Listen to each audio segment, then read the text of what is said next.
വളരെ എളുപ്പത്തിൽ നമുക്ക് വീട്ടിൽ തന്നെ ഉണ്ടാക്കിയെടുക്കാൻ പറ്റിയ പോക്കറ്റ് പഫ്സ്. എണ്ണയൊന്നും ഒട്ടും കുടിച്ചിട്ടില്ല കേട്ടോ. നല്ല ക്രിസ്പി ആയിട്ടിരിക്കുന്ന പോക്കറ്റ് പഫ്സ് പെട്ടെന്ന് ഉണ്ടാക്കി നോക്കിയാലോ. നേരെ പോകാം വീഡിയോയിലേക്ക്. ഓയിലൊന്ന് ഒഴിച്ചു കൊടുക്കാൻ സൺഫ്ലവർ ഓയിലാണ് ഒഴിക്കുന്നത് കേട്ടോ. ഒരു 1-1.5 ടേബിൾ സ്പൂണൊക്കെ മതി. ഓയിലൊന്ന് നന്നായിട്ട് ചൂടായിട്ട് വരട്ടെ. ഓയിലിപ്പോൾ നന്നായിട്ട് ചൂടായി വന്നിട്ടുണ്ട്. ഞാനിപ്പോൾ ഒരു സവാള സ്ലൈസായിട്ട് അരിഞ്ഞ് വെച്ചിട്ടുണ്ട്. തീരെ നൈസായിട്ടാണ് അരിഞ്ഞിട്ടുള്ളത് കേട്ടോ. അല്പം ഇഞ്ചി വെളുത്തുള്ളിയും കൂടി ഇട്ട് കൊടുക്കാം. നമ്മൾ ചോപ്പറിൽ വെച്ച് ചോപ്പ് ചെയ്തെടുത്താലും മതി. ഞാനിത് നൈസായിട്ടാണ് അരിഞ്ഞെടുക്കുന്നത് കേട്ടോ.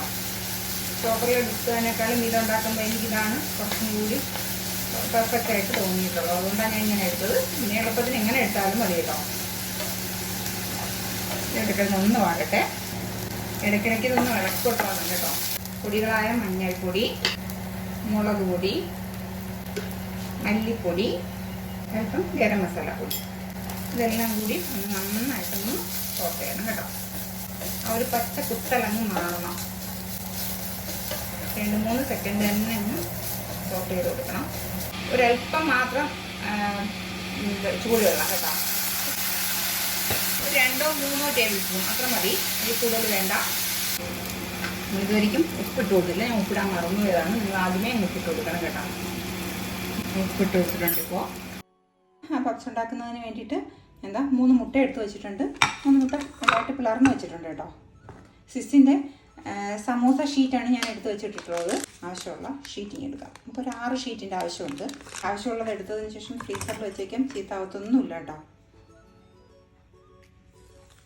തീരെ നൈസായിട്ടുള്ള ഷീറ്റാണ്.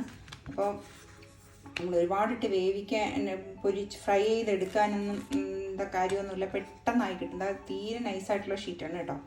അപ്പോൾ ഞാനിത് 2 ഷീറ്റ് വെച്ചിട്ടാണ് ഞാനിത് ചെയ്തെടുക്കുന്നത് കേട്ടോ. 2 ഷീറ്റ് ഇങ്ങനെ ക്രോസ് ചെയ്ത് ഞാനിങ്ങനെ വെക്കുന്നുണ്ട്. കണ്ടോ, ഇങ്ങനെ വെക്കുന്നുണ്ട്. ഇതിൻ്റെ സെൻട്രലായിട്ട് നേരത്തെ എടുത്ത് വെച്ചിരിക്കുന്ന സവാളയുടെ കൂട്ട് ഇങ്ങനെ വെച്ച് കൊടുക്കാം. സെൻട്രലായിട്ട് ഞാനിത് വെച്ചെടുത്തിട്ടുണ്ട്. അതിനുശേഷം ഈ സെൻറ്റർ ഇവിടെ ആയിട്ട് മുട്ടയിട്ട് ഇങ്ങനെ എടുത്ത് വെച്ച് കൊടുക്കാം കേട്ടോ. നമുക്ക് ഇങ്ങനെ ഒന്ന് മടക്കി കൊടുക്കാം.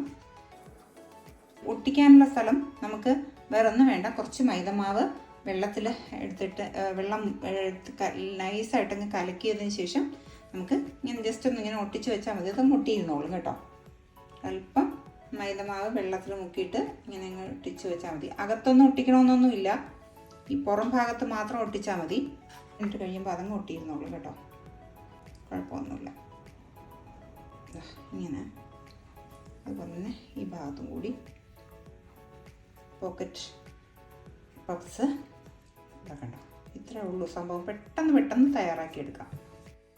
ഇപ്പം ഞാൻ ഈ 6 ഇതായിട്ട് വെച്ചിട്ടുണ്ട്. ഫില്ല് ചെയ്ത് വെച്ചിട്ടുണ്ട്. ഇനി നമുക്ക് ഓയിലിട്ട് ഫ്രൈ ചെയ്തെടുക്കാം കേട്ടോ. നമ്മൾ എണ്ണ ചൂടാക്കിയെടുക്കൊണ്ട് ഇനി ഇത് ഓരോന്നായിട്ട് ഇട്ട് കൊടുക്കാം.